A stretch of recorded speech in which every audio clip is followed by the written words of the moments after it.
Welcome to another episode of Solitaire Quest. I'm the Blood Knight of the Old Republic of Bloodganistan. Like, share, and subscribe. I just realized there were some continuity issues with the last 3 episodes I produced before this episode.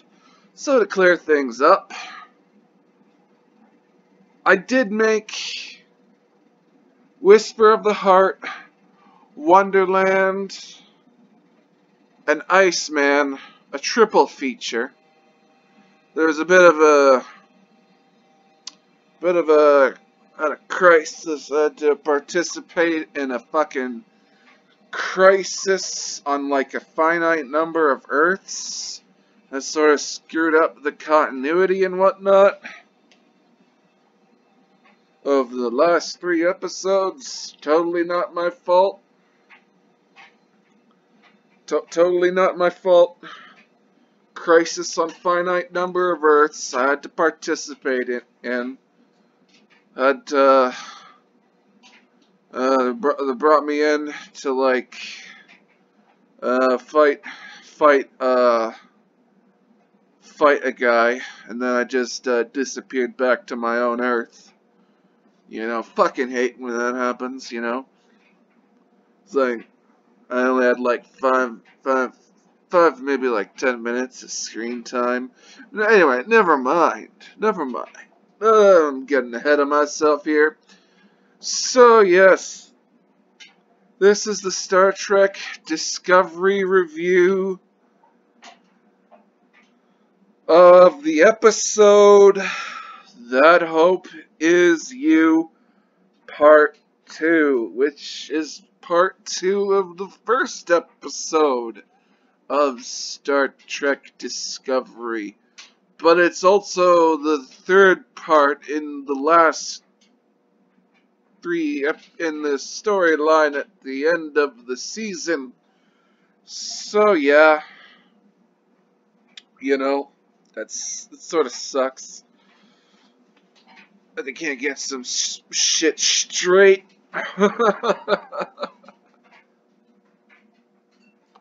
So yeah, this is the episode That Hope Is You, Part 2. And yeah, previously on Dumb Trek, everything's summarized in the last 2 to 3 episodes. We got it fucking holographic Gormagander brought up. Because space whales.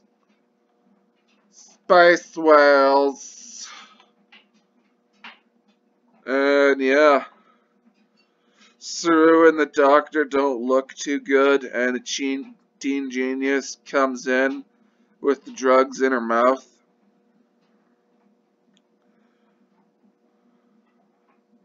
And yes, somehow the holodeck is able to manifest the Trill symbiote of Grey, which it should be its own thing that's manifested. So yeah, how the hell does that work? Grey's life should be transmitting whatever the symbiote is, like whatever accumulated knowledge and whatnot, or whatever that would look like.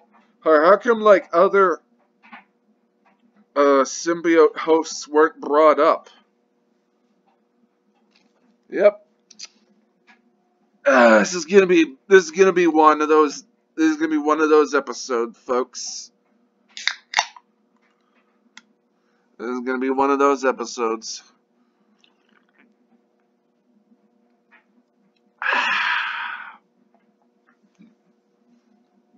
It's gonna be one of those episodes.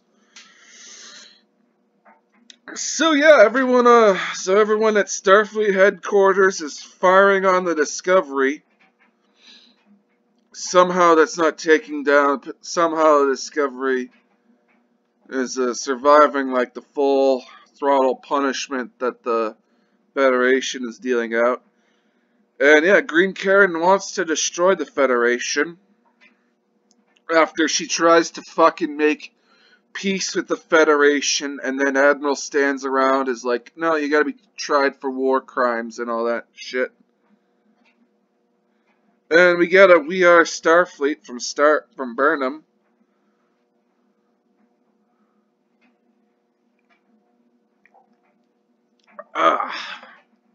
Drinking a Pepsi right now. And David Cronenberg is back to stand right beside Admiral Stands Around. And Admiral Stands Around doesn't move around that much. And then the Nevar fleet appears and does nothing.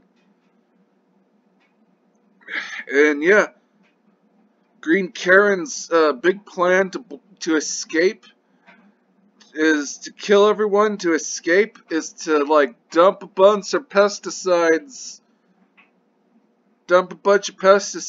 and then blow them up,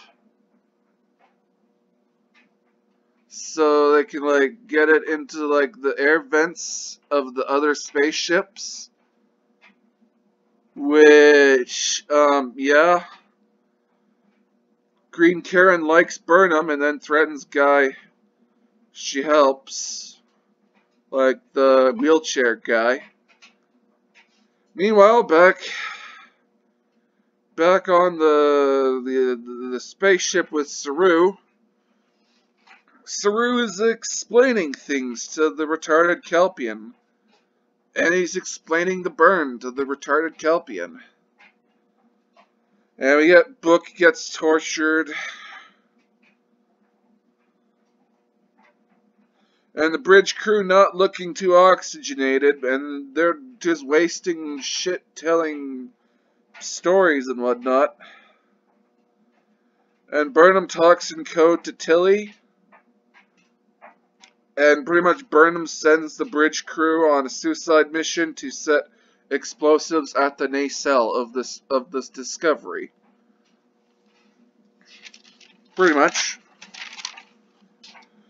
And Saru's continually to explain things to the retarded Kelpian. And we get the seaweed Dementor shows up. And the explanation for the burn is the dilithium reacts at subspace frequencies, and it's confirmed that the retarded Kelpian caused the burn because he sent sound waves that resonated with the dilithium on the dilithium planet, and that did stuff somehow because he was because like he was born near dilithium, and the radiation did stuff to his DNA that somehow gives him the ability to do the burn. Oh my god. Oh my god, I could literally feel the gears in my mind, literally. I could, all at once, a million voices cried out in horror. And then they were all, suddenly silenced. I just had that kind of moment there, where the gears in my head were trying to wrap stuff around things. No, yeah, we've gone past retarded science here. We've gone past retarded supernovas blowing up whole star systems and other star systems and threatening the galaxy and blowing up Romulus. We've gone past that. We've gone into like I didn't think the stupid could be brought down. I didn't think the stupid could be reached at its peak and whatnot, but I guess some stuff, I don't know. I just fucking don't know. Oh, I literally, if there, I literally can't even. And we get more bridge crew suffocation scenes. And the Discovery has a ridiculously huge turbolift infrastructure in the ship that we somehow never see. Okay, yeah, this is, yeah, okay. So yeah, when the Discovery was at warp, the nacelles, they looked detached, literally.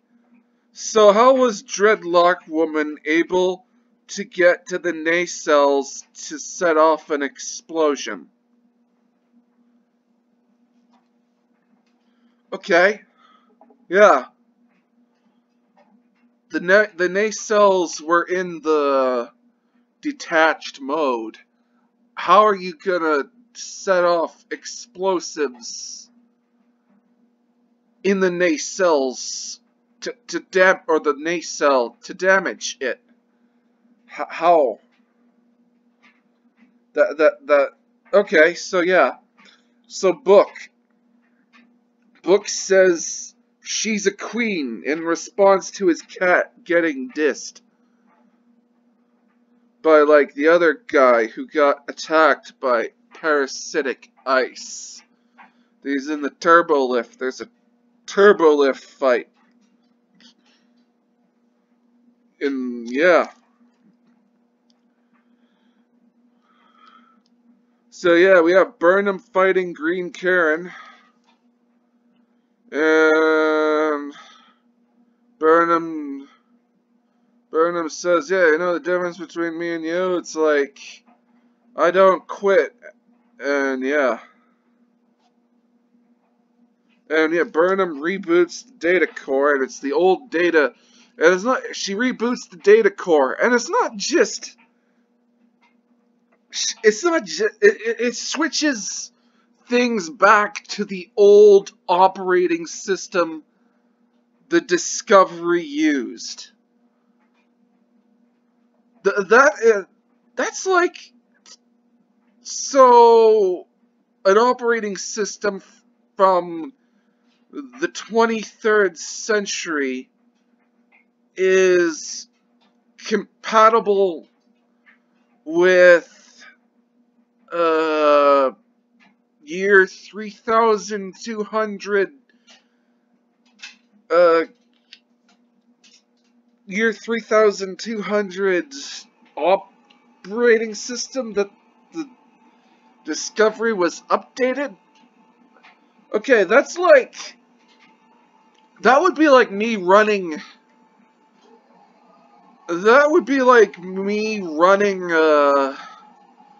Windows 95 on a modern day laptop computer. It'd be like, yeah, or better yet, it'd be like, imagine running Windows 95 as an operating system for a computer that exists 200 years from now, or even just a modern day computer. I don't think it would be strictly compatible. I don't think the software is compatible here. So we have that. And yeah, the Sphere Data woman, the Sphere Data robot saves the Dreadlock Woman. And somehow the Discovery was inside another ship when it was not inside another ship in the previous scene. And the paralyzed guy not beamed out with other soldiers Book is established that he can communicate with the spores. So I guess that everyone's gonna be cloning his race now to get some of that magic. And yeah, the door opens in the simulation, and the retarded Kelpian, he sees his mother die, and that's what emotionally traumatized him into causing the burn. And then Discovery ejects the warp core, and he just falls really, really slowly.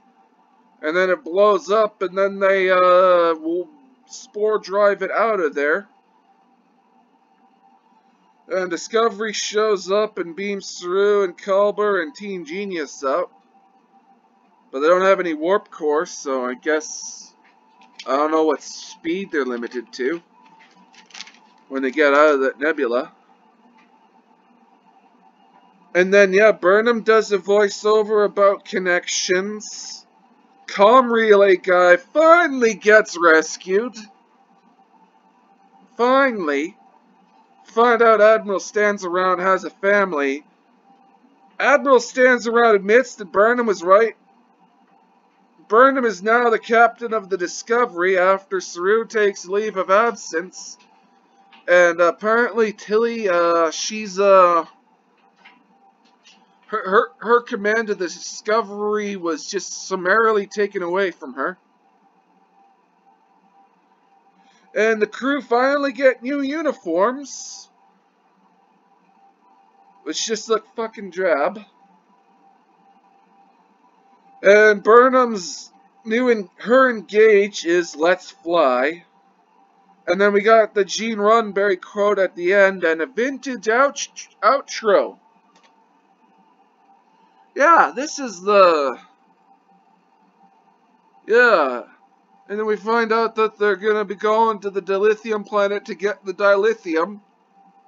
Which you now have one planet. They're ripping off Dune here. They're fucking ripping off Dune. You have one planet with the one resource needed to do the FTL. Ripping off Dune.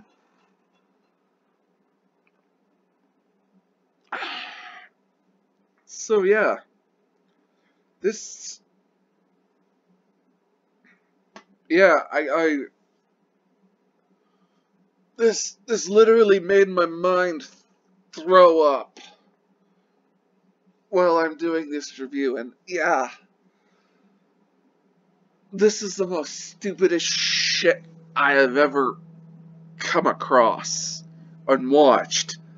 This is more stupid than Battlefield Earth. I've seen Battlefield Earth. Battlefield Earth is a terrible, terrible movie. But, like, Star Trek Discovery, it's like they're making their mission to top Battlefield Earth when it comes to fucking stupidity.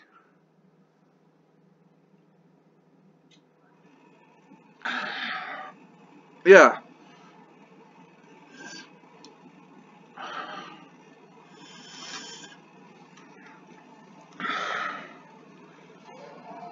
This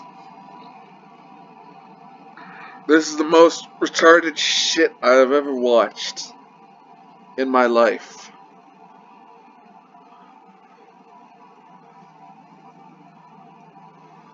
Oh my god. And then, yeah, the comm relay guy. The comm relay guy. They should have picked him up right away. Immediately. Immediately. They should have picked up the comm relay guy. But they didn't. They had a chance to rescue him, but they didn't. They could have had him join their quest, but they didn't. It just boggles my fucking mind.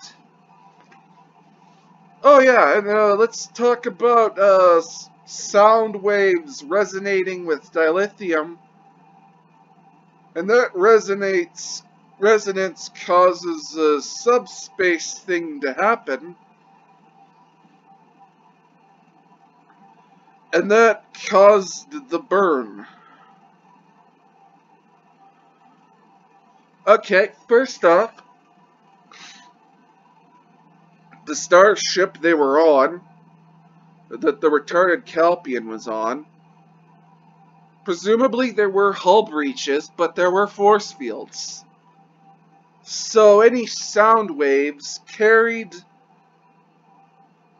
out of the ship, so any sound waves,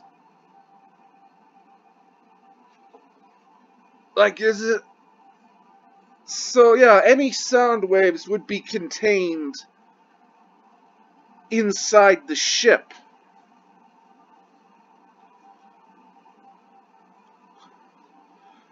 Yeah, you have the starship. It's the force. There are hull breaches, but there are force fields. Presumably the sound waves would not leave the ship. And it's not established if the planet with the dilithium has atmosphere on it. I would assume not, because of the radiation. Like any high radiation scenario, any radiation and whatnot is just going to burn away a planet's atmosphere if it doesn't have a proper magnetic field. And you have a planet that's made entirely out of dilithium. It would theoretically not have a magnetic field surrounding it. So there'd be a planet made entirely out of a crystal.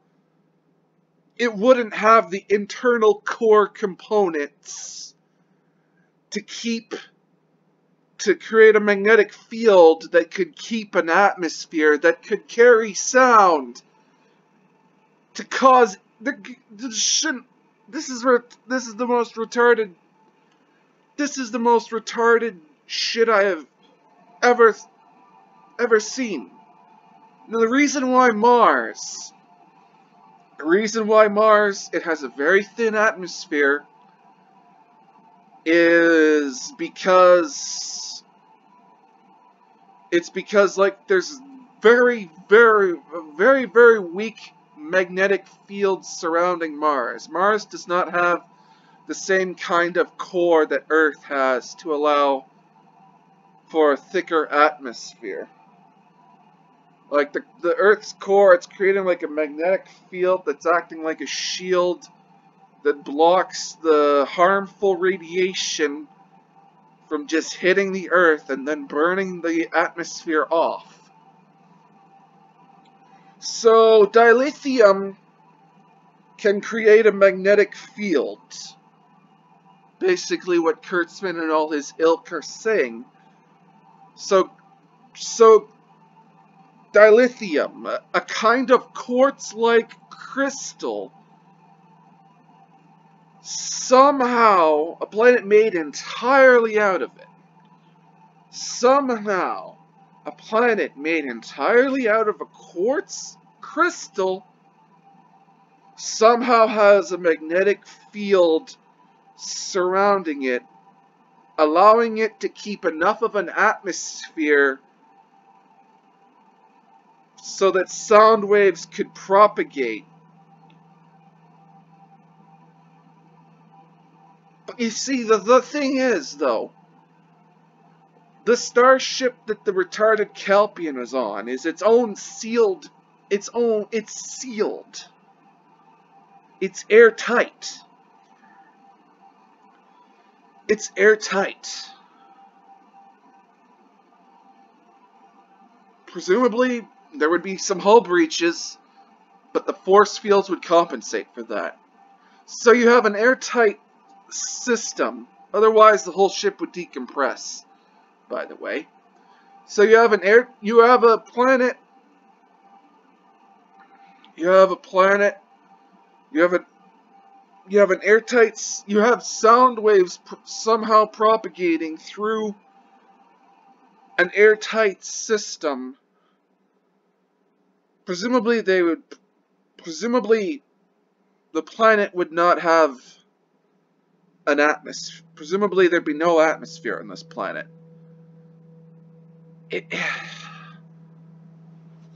Yeah, this does not work. It doesn't fucking work on so many fucking levels.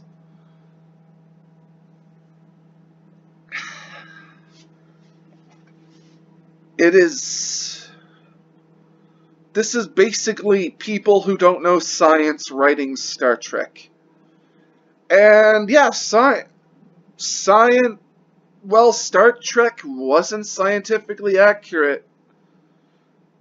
Oh, there were a lot of times it was not scientifically accurate.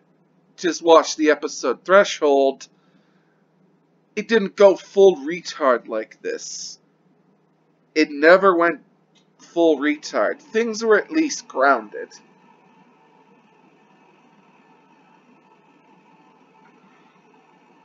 When Gene Roddenberry, when they were coming up when they were thinking about the warp drive,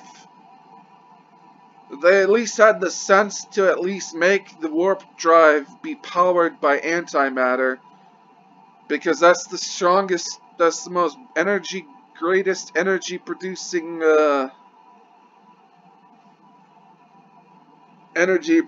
thing that they could think of at the time, which was antimatter. You know, you expose that to regular matter, creates an explosion, then yeah, you harness that power and you do warp. They at least had some Gene Roddenberry had some fucking grounding, and there was some fucking grounding in science in this show. There was at least some fucking grounding, but this is just completely unmoored from science. Hell, this is completely unmoored from continuity. You have a detached nacelle somehow exploding. You couldn't get to the nacelle because it's detached. So how are you gonna put the bomb in the nacelle? Like, yeah. And then next scene, the Discovery is inside a spaceship when presumably it fell out of warp. Yeah, this is Star Trek Discovery is unmoored from science, it is unmoored from continuity, and it is unmoored from being entertaining. Like, my God. Yeah, this is the dumbest shit I have ever watched in my life. And we're gonna get to some more dumber shit later on.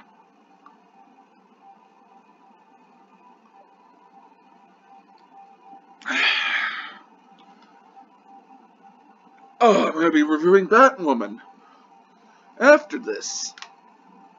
So yeah. And then to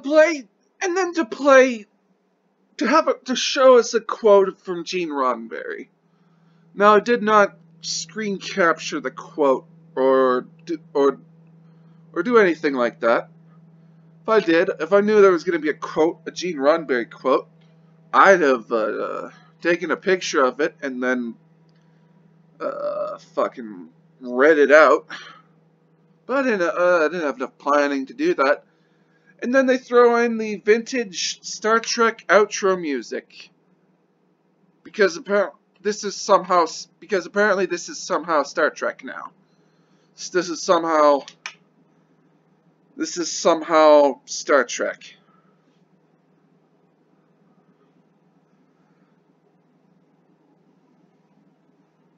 Like, that's what they were doing with the music. They weren't doing it to pay homage to Gene. Dear God, were they not doing that?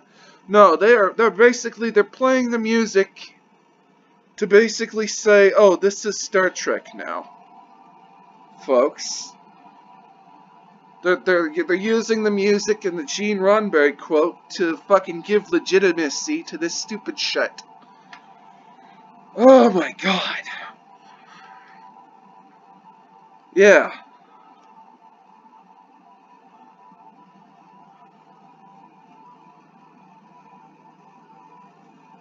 Ugh. Ugh. God, I am missing the Orville right now. Oh, I want to watch the Orville so fucking badly after watching this shit. But I gotta wait for it though. Gotta wait for it. Which sucks. I also wanna. Yeah, if we get like a toy line for the Orville and whatnot, I want some novels and whatnot. I want novels to throw my money at. I want Orville novels. I want to throw my money at. Oh my God. But no, yeah, Kurtzman. Yeah, he has incompetent writers. He's got like a whole crew of incompetent writers. It's just amazing.